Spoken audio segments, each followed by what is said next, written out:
Chemistry book 2 chapter number 1 modern periodic table का topic हम लोग पढ़ रहे थे। ये वहीं से आगे कंटिन्यूड है। लास्ट लेक्चर के अंदर हम लोगों ने पीरियोडिक टेबल के पीरियड्स, ग्रुप्स और मुख्तलिफ फैमिलीज़ को देखा था। इस लेक्चर के अंदर हम लोग ब्लॉक्स और मेटल्स, नॉन मेटल बेस्ड जो डिवीज़न है हम उसको देखेंगे। प्रोडक्ट टेबल के ब्लॉक्स कौन कौन से होते हैं? प्रोडक्ट टेबल है आपके पास ये। इस प्रोडक्ट टेबल के अंदर आप देख सकते हैं कि ये जो ग्रुप 1A है, जिसको मैंने आपको बताया था, इनको क्या कहते हैं? Alkali metals, alkali metals. और देन ग्रुप 2A जो अल्कलीन अर्थ मेटल्स थे। इसी तरह group 3A up till 4A आपके पास ये जितने भी आते हैं, इन सबको आप कहते हो ये और ग्रुप 1A 2A मिलके नॉर्मल एलिमेंट सब्स्टिट्यूट कंपोज करते हैं। आपका जो ग्रुप 1A और 2A है ना, इसके लिए एक और ब्लॉक नेम भी होता है जिसको हम कहते हैं, ये आपके पास S ब्लॉक होता है, S ब्लॉक। और जो आपके पास ग्रुप 3A से लेके 8A तक होते हैं, इनको हम कहते हैं कि ये P ब्लॉक होता है। इसकी रीज़न S और P ब्लॉक कहने की ये होती है कि इनके जो वैलेंस इलेक्ट्रॉन्स होते हैं, अब वैलेंस इलेक्ट्रॉन्स जो होते हैं ना, दे रिजाइड इन स्पेसिफिक ऑर्बिटल्स। अब ऑर्बिटल्स क्या होते हैं? आपको अपना, अगर आप प्रीवियसली रिकॉल करो, आपने जो फर्स्ट ईयर के अंदर पढ़ा है, एक आपके पास एक ऑर्बिट होता है जिसकी एग्जांपल क्या है? K, L, M, N, and then आपके पास होते हैं ऑर्बिटल्स जिनकी एग्जांपल आपके पास S, P, D, F है, एंड देन आपके पास होते हैं सब ऑर्बिटल्स। सब ऑर्बिटल्स आपके पास कैसे होते हैं? फॉर एग्जांपल मैं P की बात कर रहा हूँ, तो P के सब ऑर्बिटल्स होंगे Px, Py एंड Pz। ठीक है, तो बेसिकली आपके पास जितने भी, आपके पास K में कितने इलेक्ट्रॉन्स आते हैं? 2, L में कितने आते हैं? 8, M में 18 और N में 32। ये बेसिकली 2n², इससे आप कैलकुलेट किए जा सकते हैं। n जहाँ पे क्वांटम नंबर होता है, K का क्वांटम नंबर 1, L का 2, M का 3 एंड N का 4। इसके बाद आपके पास है S, P, D, F जिनके अंदर 2, 6, 10 और 14 इलेक्ट्रॉन्स आते हैं। Px, Py, Pz इन तीनों के अंदर 2-2 इलेक्ट्रॉन्स आते हैं। तो बेसिकली आपके वैलेंस इलेक्ट्रॉन्स जो होते हैं ना, वो इनमें से किसी मखसूस सब ऑर्बिटल के अंदर रिजाइड कर रहे होते हैं या ऑर्बिटल के अंदर रिजाइड कर रहे होते हैं। वो जिस ऑर्बिटल के अंदर रिजाइड करते हैं, हम वो कहते हैं कि अगर तो वो S के अंदर रिजाइड कर रहे हैं तो फिर वो एलिमेंट S ब्लॉक से बिलोंग करेगा, और अगर वो P में बिलोंग करता है वैलेंस इलेक्ट्रॉन, तो वो P ब्लॉक में वो एलिमेंट पाया जाएगा। इसी तरह आपके पास ये जो दरमियान का पार्ट है, इसको हम कहते हैं ये D ब्लॉक है। एंड ये जो प्रोडक्ट टेबल के बॉटम पे आपको एक्टिनाइड्स और लेंथेनाइड्स नजर आ रहे हैं, ये आपके पास F ब्लॉक है। तो S, P, D और F ब्लॉक सिंपली ये वैलेंस शेल की जो आपका इलेक्ट्रॉन होता है ना, वैलेंस शेल इलेक्ट्रॉन, इसके हम एग्जांपल्स कर लेते हैं एक दो। फॉर एग्जांपल मैं बात करता हूँ, आप किसी भी एलिमेंट की बात करें, फॉर एग्जांपल मैं एक आर्बिट्रेरी एलिमेंट ले लेता हूँ, एल्यूमिनियम। ठीक, एल्यूमिनियम का एटॉमिक नंबर आपको पता होना चाहिए। एल्यूमिनियम कहाँ पे है? एल्यूमिनियम का एटॉमिक नंबर होता है 15। ठीक है, अब एल्यूमिनियम का एटॉमिक नंबर हो गया 15, सॉरी, एल्यूमिनियम का 15 नहीं होता, 15 तो फॉस्फोरस का होता। Sorry for the mistake. Aluminium का एटॉमिक नंबर जो होता है, ये होता है 13। हम एल्यूमिनियम की लेट से बात करते हैं। एल्यूमिनियम का एटम देखने में कैसा होगा? एल्यूमिनियम के एटम में दरमियान में एक न्यूक्लियस होगा जिसके अंदर न्यूट्रॉन्स कितने होंगे और प्रोटॉन्स कितने? प्रोटॉन्स तो उतने ही होंगे जितना इसका एटॉमिक नंबर है 13, और न्यूट्रॉन्स कितने होंगे? न्यूट्रॉन्स एल्यूमिनियम के अंदर होते हैं 14। ये based on the atomic number आप एटॉमिक मास कैलकुलेट कर सकते हो। फॉर द मीन वाइल आप इसको इग्नोर कर दो। एल्यूमिनियम के फर्स्ट शेल में आपके पास आएंगे 2 इलेक्ट्रॉन्स, सेकेंड शेल में आपके पास आएंगे 1, 2, 3, 4, 5, 6, 7 एंड 8 इलेक्ट्रॉन्स। आप कह सकते हो कि ये जो फर्स्ट में 2 इलेक्ट्रॉन्स आए थे, ये 1s के पहला इलेक्ट्रॉन है और ये 1s का दूसरा इलेक्ट्रॉन है। सिमिलरली ये जो नेक्स्ट 2 इलेक्ट्रॉन्स हैं ये 2s के 2 इलेक्ट्रॉन्स हैं, एंड देन ये 2px के 2 इलेक्ट्रॉन्स हैं, 2py के 2 इलेक्ट्रॉन्स हैं और 2pz के 2 इलेक्ट्रॉन्स हैं। इसके बाद आपके पास आ जाएगा थर्ड शेल।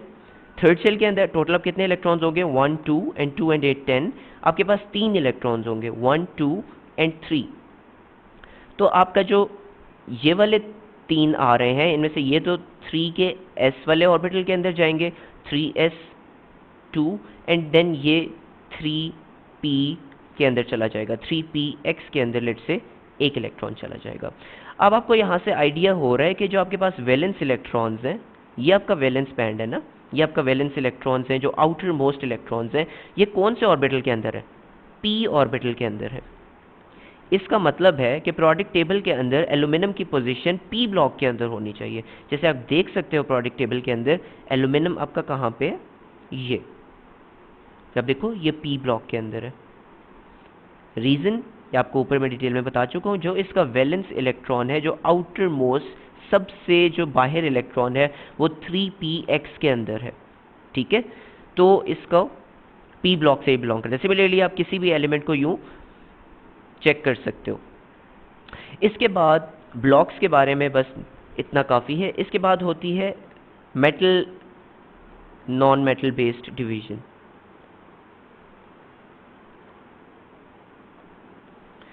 इस डिवीजन पे डिटेल में जाने से पहले मैं आपको ये बताना चाहूँगा कि मेटल्स कहते किन्हें हैं। मेटल्स वैसे तो आपको ऑब्वियस होगा मेटल्स किन्हें कहते हैं, बट मेटल्स जो होते हैं ये हम डिफ़ाइन करते हैं कि इनकी 3 प्रॉपर्टीज़ होती हैं। फर्स्ट प्रॉपर्टी ये होती है कि ये हीट और इलेक्ट्रिसिटी के कंडक्टर्स होते हैं, हीट एंड इलेक्ट्रिक कंडक्टर्स होते हैं, रादर गुड कंडक्टर्स होते हैं हीट और इलेक्ट्रिसिटी के। सेकेंड इनकी प्रॉपर्टी होती है कि ये ईजिली फॉर्म हो जाते हैं, ठीक है। और थर्ड प्रॉपर्टी आपके पास होती है कि इनकी शाइनी सरफेस होती है, शाइनिंग, या इसको हम केमिकल वाइज हम इसको कहते हैं लस्ट्रस। इनका एक लस्ट्रस होता है, मेटेलिक लस्टर, ठीक है, लस्ट्रस, ये शाइन इनके अंदर एक होती है। तो ये 3 प्रॉपर्टीज जब कोई सेटिस्फाई कर रहा होता है वो बेसिकली एक मेटल होता है। नाउ आप सोच रहे होगे कि मैंने इसके अंदर सॉलिड क्यों मेंशन नहीं किया। मेटल्स के लिए ज़रूरी नहीं है कि वो सॉलिड्स हों। फॉर एग्जाम्पल मरकरी, मरकरी का लैटिन नेम क्या है, हाइड्रोजायरम, ठीक है। मरकरी जो है वो एक मेटल है, Hg इसका फॉर्मूला हो गया, केमिकल फॉर्मूला।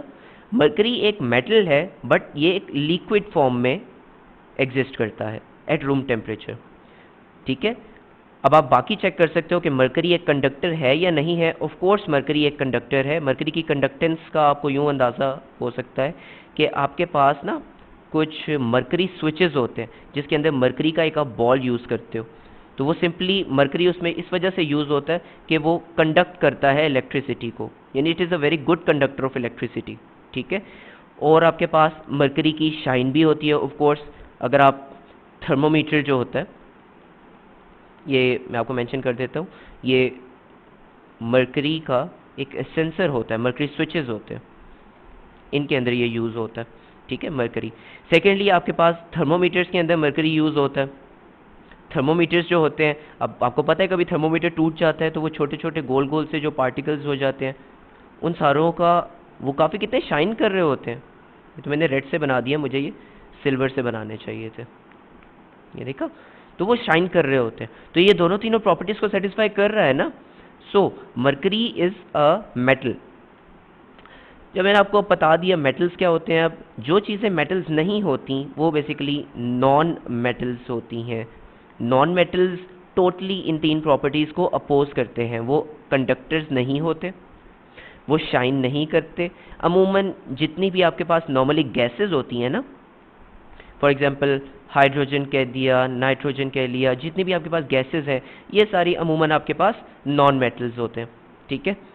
तीसरी कैटेगरी आपके पास एक और होती है जिसको आप कहते हो मेटलॉइड्स।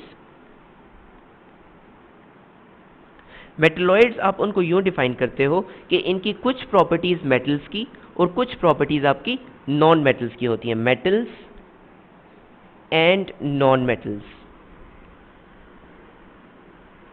फॉर एग्जाम्पल, इसकी एग्जाम्पल आपके पास क्या है, सिलिकॉन। सिलिकॉन आपके पास मेटल्स की प्रॉपर्टीज भी शो करता है और नॉन मेटल्स की प्रॉपर्टीज। अब क्यों? बिकॉज सिलिकॉन जो है वो basically it is not a very good conductor of electricity. Silicon जो अपनी प्योर फॉर्म के अंदर होता है, आपको पता होगा, आपने फिजिक्स के अंदर ये चीज़ पढ़ी होगी कि हम पीएन जंक्शंस के अंदर सिलिकॉन को यूज़ करते हैं, बट अपनी प्योर फॉर्म के अंदर नहीं करते। हम सिलिकॉन को पहले डोप करते हैं, इसको हम ट्राइवेलेंट या पेंटावेलेंट इम्प्योरिटीज देते हैं ताकि ये इसकी कंडक्टिविटी इंक्रीज हो, और फिर हम इसको यूज़ करते हैं पीएन जंक्शंस के अंदर। ठीक है, so silicon is an example of metalloid. अब हम आगे चलते हैं, पीरियोडिक टेबल के अंदर कौन कौन से जो आपके पास एलिमेंट्स हैं वो मेटल्स हैं, कौन कौन से नॉन मेटल्स हैं। पीरियोडिक टेबल के अंदर ये जो आपको 9 सामने नज़र आ रही है, ये वाले एलिमेंट्स जो आपको पिंक कलर में नज़र आ रहे हैं, ये सारे आपके पास मेटलॉइड्स हैं, मेटलॉइड्स। ठीक है, ये जो आपको बाकी इससे बॉटम पे जितने भी एलिमेंट्स हैं, ये वाला जितना भी पार्ट है, ये आपके पास तमाम के तमाम मेटल्स हैं, with the exception of hydrogen. Hydrogen जो है ये आपके पास मेटल नहीं है, हाइड्रोजन जो है it's a non metal, hydrogen non metal. और हाइड्रोजन को हमने फिर क्यों इस 1A कैटेगरी में डाला हुआ है, इसके ऊपर पूरा आपका एक आगे लेक्चर होगा जिसमें पोजीशनिंग ऑफ हाइड्रोजन हम लोग डिटेल में पढ़ेंगे। उस वक्त मैं आपको बताऊंगा कि हाइड्रोजन को हमने क्यों 1A ग्रुप के अंदर डाला हुआ है, जहाँ पे बाकी सब के सब मेटल्स हैं। आपके पास इस वाले पार्ट में ये जितने भी आपके पास एलिमेंट्स आ रहे हैं, इस पिंक वाली लाइन से ऊपर वाले, ये आपके पास तमाम के तमाम नॉन मेटल्स हैं। सॉरी, ये जो आपके पास लास्ट 0 ग्रुप वाली लाइन है, इसको हम नॉन मेटल्स के अंदर काउंट नहीं करते। ये तो आपके पास सिंपली इनर्ट या इनर्ट गैसेस कह लें आप इनको, या नोबल गैसेस कह लें। तो इससे पीछे वाला जो आपके पास पार्ट है ना, ये जितने भी एलिमेंट्स हैं, यहाँ पे आपको इस टेबल के अंदर से डिटेल पे नज़र आ रहा होगा, नॉन मेटल्स येलो कलर में आपको शो हो रहे हैं। ठीक है, तो ये आपके पास नॉन मेटल्स हैं। ठीक है, और ये जो आपके पास क्लोरीन, ब्रोमीन, ये जो हेलोजेंस शो हो रहे हैं, ये भी बेसिकली नॉन मेटल्स ही हैं। ठीक है, सो मेटल्स नॉन मेटल्स के बारे में आपको मैं कुछ इंटरेस्टिंग चीज़ें बताता हूँ। मेटल्स जो होते हैं ना, अगर आप दो मेटल्स का एक मिक्सचर बना दो, मिक्सचर ऑफ मेटल्स, तो वो बेसिकली एक अलॉय कहलाता है। और ये आप अपनी पिछली क्लासेस में पढ़ चुके हो कि अलॉयज क्या होते हैं और कितने टाइप्स के होते हैं। मैं आपको कुछ अलॉयज के एग्जांपल्स बताता हूँ और उसके बारे में कुछ डिटेल्स आपको बताता हूँ। आपने सुना हुआ होगा ब्रास के बारे में कि ये एक अलॉय है। Brass basically it's an alloy of copper, Cu and zinc. तो कॉपर और जिंक के हम इस अलॉय को ब्रास कहते हैं, और उर्दू के अंदर ब्रास के लिए वर्ड यूज होता है पीतल। पीतल आप कहाँ पे आपको देखने को मिलेगा, आप के पास अगर कोई 2 रुपए का सिक्का हो ना, तो 2 रुपए का सिक्का जो होता है वो बेसिकली ब्रास से बना हुआ होता है। सिमिलरली आपके पास एक और ब्रॉन्ज भी आपके पास एक अलॉय है। ये किस चीज़ का अलॉय है? ये आपके पास अलॉय है कॉपर और टिन का। टिन का और कॉपर का जो अलॉय है इसको आप ब्रॉन कहते हो, ब्रॉन्ज। सो ये जो SN मैंने मेंशन किया है, ये फॉर द रीज़न कि टिन का लैटिन नेम जो होता है वो स्टेनम होता है। ठीक है, जो ब्रॉन्ज होता है इसको उर्दू में हम लोग कहते हैं कांसी, और ये आपने अक्सर सुना होगा कि कांसी के बर्तन इस्तेमाल होते हैं। कांसी, ये जो ब्रास और ब्रॉन्ज हैं ये बहुत अच्छी प्रॉपर्टीज़ शो करते हैं और ये बहुत ही पुराने मेटल्स हैं। ये आप अगर मुग़ल पीरियड की बात करते हो या उनसे भी पुरानी अगर आप बात करते हो, तकरीबन 1,500-2,000 साल पुरानी अगर आप पीछे चले जाओ ना, तो उस वक्त भी ये मेटल्स बनाए जाते थे और ये इनके अलॉयज़ भी बनाए जाते थे। ब्रॉन्ज जो होता है, ये जो 1 रुपए का सिक्का होता है ना, ₹1 कॉइन जो आपको मिलेगा, कॉइन, ये बेसिकली ब्रॉन्ज का एक अलॉय है। ये ब्रॉन्ज के अंदर एल्यूमिनियम को मिक्सचर करके बनता है। सो ये कुछ इंटरेस्टिंग फैक्ट्स हैं मेटल्स के बारे में। इसके साथ ही इस लेक्चर को हम एंड करते हैं। नेक्स्ट लेक्चर के अंदर हम लोग प्रोडक्ट ट्रेंड्स स्टार्ट करेंगे। प्रोडक्ट ट्रेंड्स क्या चीज़ है, प्रोडक्ट ट्रेंड्स को हम नेक्स्ट लेक्चर के अंदर देखेंगे। Trends in the product table, physical और केमिकल प्रॉपर्टीज़ को। ठीक है।